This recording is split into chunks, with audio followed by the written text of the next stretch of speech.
Let's face it, pregnancy is hard. Yes, it's ultimately a wonderful thing to bring a baby into the world.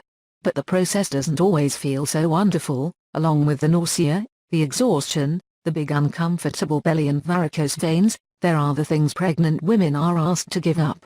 Like sushi, swordfish, eggnog, some soft cheeses, that extra cup of coffee, for smokers, cigarettes, and alcohol. For some women, it's tough to give up alcohol entirely. It can be tempting, especially at special occasions or at restaurants where everyone else is drinking, to have one teensy tiny glass of wine. After all, how much damage can one glass of wine do? But here's the problem, we don't know the answer to that. Which means that to be safe, pregnant women shouldn't drink any alcohol at all. That's the bottom line of a clinical report just released by the American Academy of Pediatrics. Here's what we do know: alcohol is damaging to the developing fetus. It can cause problems with the baby's growth.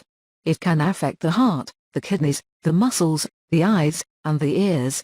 But what's most worrisome is that it can affect the brain in a whole host of ways, from causing it to be smaller and actually physically different, to causing learning and behavioral problems. The most serious form of damage is called fetal alcohol syndrome, or FAS.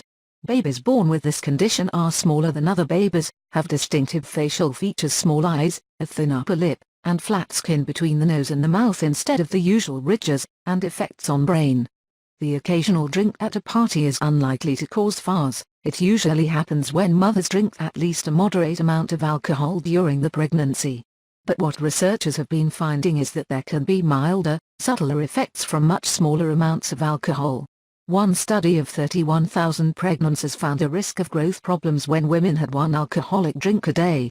And because some of the learning and behavioral problems don't become clear until years after birth, it's very probable that even smaller amounts of alcohol have an effect. In fact, some experts estimate that fetal alcohol spectrum disorder, the broader term that encompasses all possible negative effects of prenatal alcohol exposure, affects up to 5% of all children. About half of all women of childbearing age drink alcohol, ranging from sporadic drinking to binge drinking. Some of the damage done by alcohol happens before women realize they are pregnant. Although most women cut back or stop once they know they are expecting, 7.6% report continued alcohol use and 1.4% report binge drinking. There's no time during pregnancy when it's safer to drink, either. Yes, most of the organs form in the first trimester.